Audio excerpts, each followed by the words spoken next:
¿Somos sujetos, subjetividades o seres bioculturales? ¿Cómo podemos vivir bien en un mundo tan diverso y único a la vez? Hola, soy Anaí y la filosofía ha sido el camino que desde 2012 elegí para buscar respuestas. Pero el filósofo ha vuelto a su torre de marfil, haciendo del filosofar una actividad inútil que habla sobre el mundo desde una altura que deforma las imágenes y hace inaudibles sus palabras. Creo que pensar es pensarnos en este mundo habitado con otros, y filosofar desde el estar con otros desoculta las preguntas correctas para buscar respuestas más allá de los laberintos de palabras. Este podcast es una invitación a entender los textos desde y para el mundo tangible. Durante la modernidad se forja la idea del sujeto, el cual implica opuestos como adentro, afuera, mente y cuerpo. En esta concepción dualista, la mente es superior al cuerpo, es decir, el cuerpo es una máquina que ejecuta las órdenes mentales. Esta idea se puede ver en autores como Descartes o Kant. Esta misma jerarquía se transfiere a la relación del hombre y la naturaleza. La naturaleza toma el rol de inferioridad y ejecutora. El hombre, en tanto que superior, dispone de la naturaleza y la domina al modo en que dispone y domina del propio cuerpo. Aquí podemos pensar en autores como Hegel, Locke o Hobbes. Todas estas concepciones afirman que hay una autonomía capaz de imprimirle un sentido a la historia.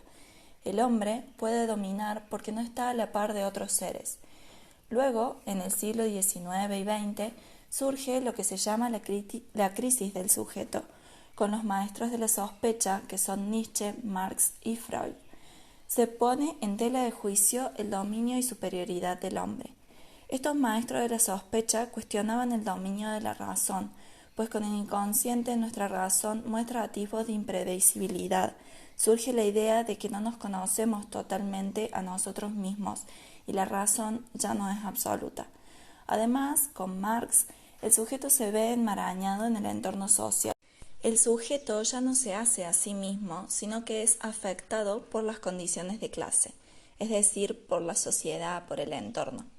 Con Nietzsche tambalea la ética y la moral. Lo bueno y lo malo depende del lugar y del tiempo en el que lo juzgamos. Incluso también depende de criterios estéticos. Finalmente, Heidegger radicaliza las preguntas por el ser, la verdad y el lenguaje. Los autores posteriores ya no pueden hablar de sujeto y comienzan a hablar de subjetividad, lo cual permite hacer hincapié en la construcción relacional del individuo. Te estarás preguntando qué implica esta construcción relacional del individuo. La subjetividad se construye, no es una sustancia de velar, no hay un ser inmutable al fondo de lo que mostramos. La subjetividad ha dotado a los individuos de una inmensa libertad. Podemos ser aquello que deseamos ser. Hannah Arendt explica esta construcción de la subjetividad como una teatralidad donde somos actores improvisados de nuestro yo. Sin embargo, este estado de permanente construcción libre pone la subjetividad en una constante fragilidad ontológica, porque al ser un ente en relación, cada vez que esas relaciones cambian, cambia también el ente. ¿Cómo se responde entonces a la pregunta acerca de quién soy yo? El yo es una construcción compleja. Ya no puedo descubrirlo en soledad, adentrándome en mi propio yo, haciendo una introspección, porque no hay un sujeto estático que me devele ese yo para luego salir a anunciarlo al mundo. Lo que tenemos es que, por un lado, el yo se construye desde mi discurso con otros, en tanto que comparto temporalidad, geografía, historia, es decir, la facticidad, la vida, el día a día. Por otro lado, mi subjetividad se construye al mirarme a mí misma. Esto significa que es un relato de mi autobiografía ante los demás. Al reunir ese relato de mi yo con el relato de la facticidad compartida, se construye la subjetividad. Y esta subjetividad está en constante cambio porque cambiamos nuestro propio discurso acerca de nosotros mismos, pero además porque va cambiando el entorno, cambian las relaciones fácticas con las que construimos relacionalmente nuestro yo. Y hasta acá pareciera que la subjetividad se resuelve en un nivel puramente racional o mental. Es decir, el discurso que elaboro de mi biografía y los discursos que comparto con el entorno, limitados en un plano psicológico. Y así fue durante el siglo XX hasta principios del siglo XXI, donde se desarrollaron exponencialmente las teorías sociales, políticas y psicosociales. Sin embargo, recientemente algunos estudios de neurociencia y epigenética están investigando cómo las acciones materiales de nuestro cuerpo, tales como las enzimas, las hormonas, los nutrientes, son afectadas por la percepción y la imaginación y condiciones sociales, políticas y económicas. E incluso cómo el entorno social, económico o político es afectado por acciones biológicas. Hay un estudio que explica algunas variaciones en nuestro sistema inmune y, por ejemplo, cuando nos sentimos acompañados, queridos, miembros de un clan, estamos más expuestos a contraer enfermedades producidas por bacterias. Sin embargo, si nos sentimos solos, aislados, abandonados, contraemos enfermedades virales.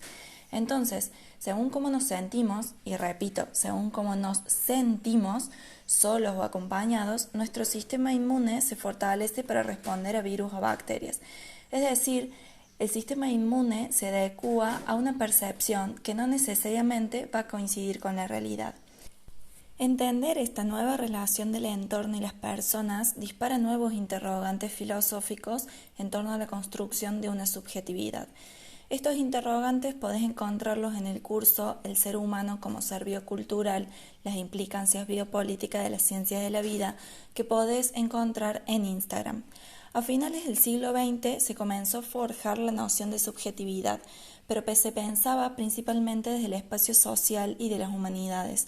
Con los nuevos paradigmas científicos podemos ampliar la comprensión de la subjetividad como seres bioculturales, mucho más complejos e interesantes. Te espero en el Instagram, te espero en el curso para poder seguir charlando sobre este tema.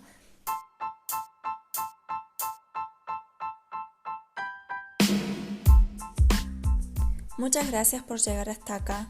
Te espero en el próximo podcast filosófico que, aunque no nos garantice la felicidad, sí nos promete una existencia más intensa donde saber, aunque se sufra, es preferible que vivir en la inopia.